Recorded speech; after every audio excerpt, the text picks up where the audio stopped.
자, 오늘은 예수님이 이 세상에 오신 목적에 대해서 한번 생각해 보도록 하겠습니다.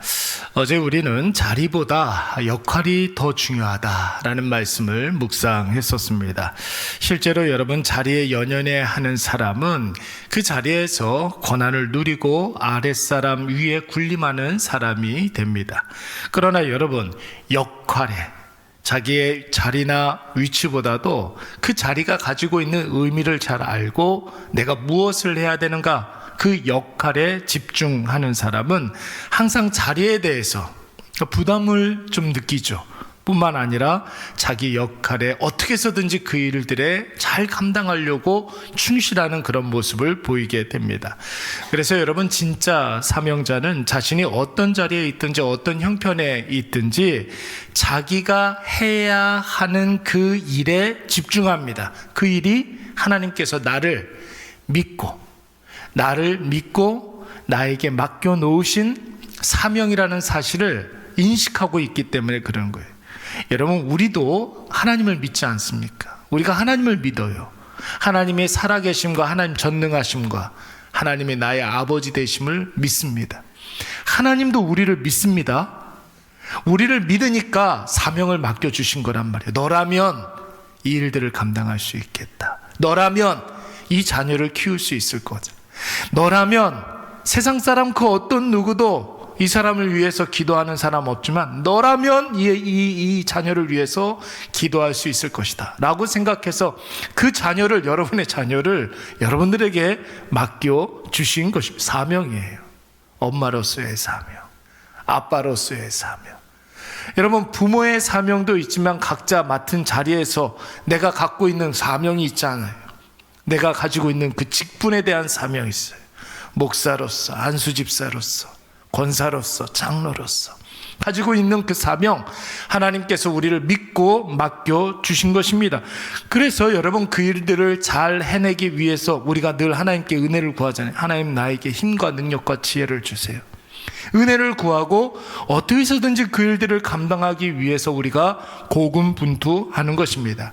그러면 여러분, 그 자리에서 하나님의 놀라운 역사와 생명이 살아나는 크신 은혜가 우리에게 일어날 줄로 믿습니다. 예수님께서는 이것을 어떻게 표현을 하셨냐면, 크고자 하는 자는 섬기는 자가 되고, 뿐만 아니라 으뜸이 되고자 하는 자는 먼저 뭐가 되어야 한다고요? 종이 되어야 한다, 이렇게 말씀하셨어요. 여러분, 앞에 나오는 크고자 하는 사람, 으뜸이 되고자 하는 사람은 하나님 앞에서 큰 사람을 말하는 거예요. 하나님께서 야, 너 참 잘한다 칭찬해 주시는 사람을 말하는 것입니다. 뒤에 나오는 사람, 그 섬기는 자, 종이 된 자라는 것은 뭘 말하는 겁니까? 그 사람이 감당해야 하는 사명, 그 사람이 감당하고 해야 할 그 일을 말하는 것입니다. 다시 말해서 하나님이 크게 사용하시는 사람은, 하나님이 칭찬하시는 사람은 이 땅에서 섬기는 사람, 나를 통해서 생명이 살아나는 사람, 이런 사람이 하나님께서 칭찬하시고 하나님께서 크게 사용하시는 사람인 줄로 믿습니다. 오늘 이것이 바로 예수님이 이 세상에 오신 목적이요 이유입니다. 여러분, 45절 말씀에 보면은 우리가 너무나 잘 아는 말씀이 나오잖아요. 여러분, 어떻게 보면은 마가복음 말씀에서도 가장 주제가 되는 말씀이라고 할 수가 있습니다. 우리 다 같이 한번 읽어볼까요? 인자가 온 것은, 시작. 인자가 온 것은 섬김을 받으려 함이 아니라 자기 목숨을 많은 사람의 대속물로 주려 함이니라. 아멘. 여러분, 그 사람의 하는 일이 그 사람을 결정한다, 뭐 그런 말이 있어요. 그 사람이 지금 하고 있는 일이 그 사람을 결정한다. 자리가 그 사람을 나타내 주는 것이 아니라 그 사람이 어떤 일을 하며 어떻게 살아가느냐가 그 사람을 보여주는 것입니다. 우리 예수님은 그 앞에 구원자 예수 그리스도잖아요. 사람들이 구원자 해가지고 예수님이 구원자가 된 것이 아니에요. 예수께서 우리의 죄를 위해서 사하시기 위해서 십자가에 달려 죽으시고, 그리고 3일 만에 다시 살아나셨기 때문에, 그 일들을 감당하셨기 때문에 예수님이 구원자가 되신 것이죠. 그래서 여러분, 아이들에게 우리가 질문을 할 때에 너 이 다음에 커서 뭐가 될래? 이런 질문은 여러분, 아이들에게 잘못된 인생관을 심어주는 질문이에요. 그런 질문 하면 안 돼요. 너 이 다음에 커서 뭐가 될래? 아이들에게 그들의 제대로 된 가치 있는 인생을 살게 하기 위해서는 질문을 잘해야 돼요. 넌 앞으로 어떻게 살고 싶니? 어떤 사람이 되고 싶니? 여러분, 인생의 가치를 생각할 수 있는 질문을 던질 수 있어야 돼요. 그게 진짜 어른이란 말이에요. 뭐가 될래? 여러분, 이런 질문에는 언제나 직업이나 돈에 관한 이야기를 해야 되잖아요. 그렇죠. 그러니까 높이 올라가는 것이 성공하는 인생이다라고 생각을 하는 거예요. 돈을 많이 버는 것이 성공하는 인생이다라고 생각을 하는 거예요. 그래서 여러분, 높은 곳에 올라가서 나쁜 짓을 해서, 여러분, 높은 곳에 올라가서 나쁜 짓을 하면 여러분, 그 사람 때문에 수만 명이 고통을 받는 거예요. 그렇지 않습니까? 그런데 여러분, 어떻게 살래? 어떤 인생을 살래? 여러분, 이런 질문으로 살아가는 사람은 높이 올라가지 않더라도 자기가 있는 그 자리에서, 어떤 자리든 간에 그 자리에서 생명을 살리는 사람이 되는 줄로 믿습니다. 이게 바로 참된 그리스도인을 양성하는 교회의 모습이라는 거예요. 여러분, 예수님은 어떤 분이십니까? 섬김을 받으시는 분이 아니라 섬기기 위해서 이 세상에 오신 분이라는 거예요. 예수님의 제자는 그렇다면 어떤 존재입니까? 섬김을 받는 자들이 아니라 누군가를 섬기는 사람인 줄로 믿습니다. 왜요? 살리기 위해서. 살리기 위해서.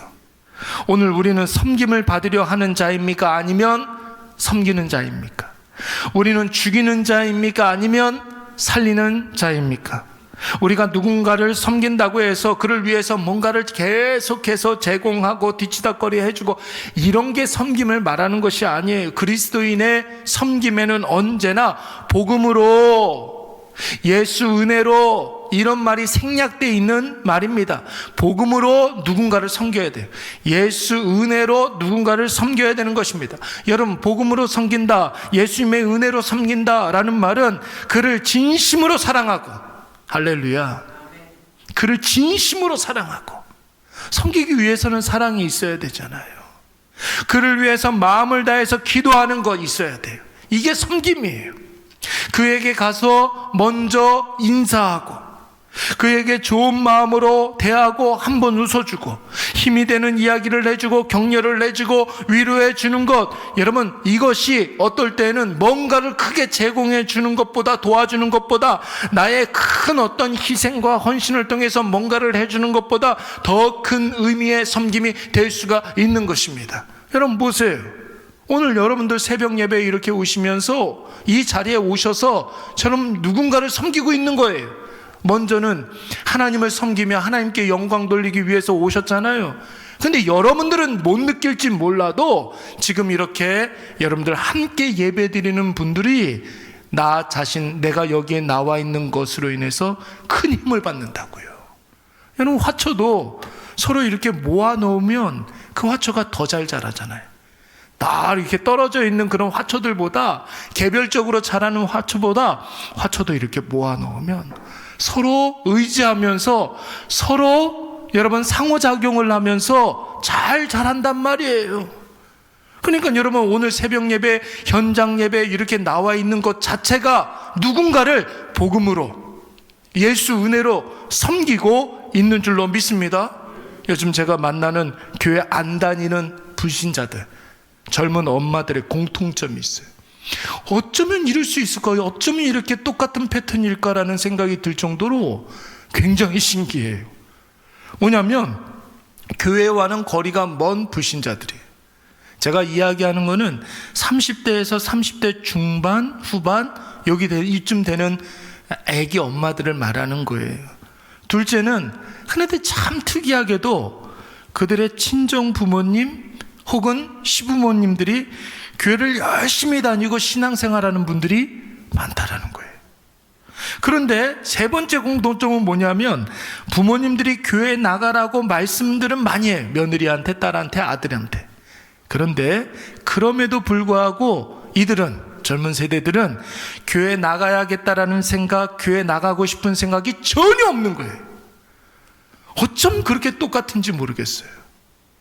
저는 지금 누군가의 잘잘못을 따지자는 게 아니에요. 부모님들이 잘못했다 이런 얘기를 하는 게 아니라고요. 젊은이들이 잘못하고 있다 이런 걸 얘기하는 게 아니에요.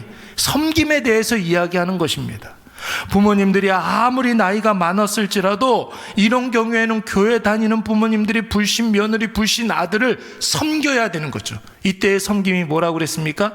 교회 나가라, 교회 나가라. 이런 말이 섬김이 아니라 말 한마디, 따뜻한 말 한마디 해주는 거, 위로가 되는 말 한마디 해주는 거, 문자로 하나님의 말씀은 힘이 되는 말씀을 한 번씩 이렇게 해주는 거, 칭찬해 주는 거, 위로해 주는 거. 여러분, 이게 바로 복음으로 섬기는 거예요. 여러분, 젊은 아들 며느리들이 예수를 먼저 믿는다면 그 신앙생활 하지 않는 부모님들을 어떻게 섬겨야 되겠습니까? 복음과 예수로 부모님들이 자랑스러워할 수 있는 그런 삶의 모습을 살아가는 거. 여러분, 부모가 제일 원하는 게 뭐겠습니까? 자식들이 잘 사는 것 아니겠습니까? 그렇죠? 행복하게 살아가는 거, 그 가정에 하하하 호호호 늘 행복하게 살아가는 거, 여러분 부모의 눈으로 이렇게 볼 때 얼마나 대견스럽고 자랑스럽습니까? 그게 섬김이라고요. 그게 섬김이 어떤 하나의 도구와 과정으로 사용하라 이런 말이 아니에요. 섬김 그 자체가 마치 인생의 목적인 것처럼, 섬김 그 자체만으로도 사명을 다한 것처럼 극진히 섬기고 소중하고 귀한 존재로 여길 수 있어야 될 줄로 믿습니다.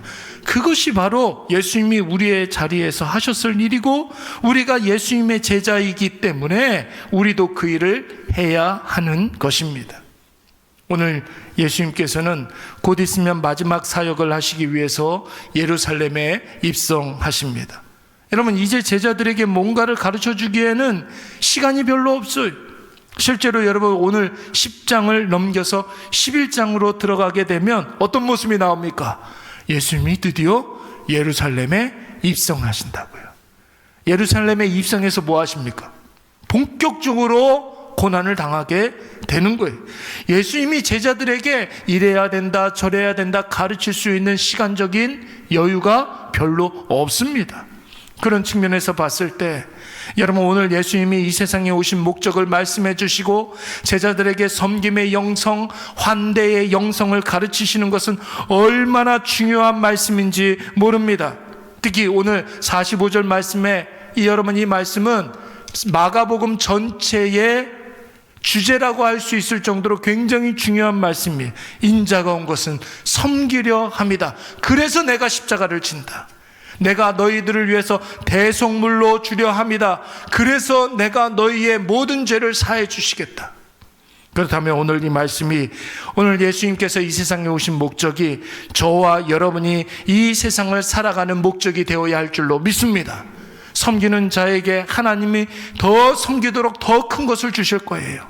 대속물로 쓰임받는 사람에게는 하나님이 그의 인생을 확장시켜 주실 줄로 믿습니다. 그를 통해서 한 사람이라도 더 많은 사람이 한시라도 빨리 예수의 자유, 예수의 생명, 예수의 구원을 얻게 하시기 위해서 여러분, 오늘 그 사람을 크게 오히려 더 많은 것으로 섬길 수 있도록 하나님께서 사용해 주실 줄로 믿습니다. 오늘 이것을 꼭 기억하셔서 오늘 한 사람이라도 더 사랑으로, 하나님의 사랑으로 섬기시고 한 사람이라도 더 살리시는 저와 여러분이 되시기를 간절히 축원합니다. 인자가 온 것은 섬김을 받으려 함이 아니고 도리어 섬기려 하고 자기 목숨을 많은 사람의 대속물로 주려 함이니라. 오늘 말씀을 꼭 기억하셔서 기도하실 때 하나님, 내 인생에 섬김의 놀라운 은혜가 임하게 하여 주시옵소서. 여러분, 꼭 기도하시는 저와 여러분이 되시기를 간절히 축원합니다.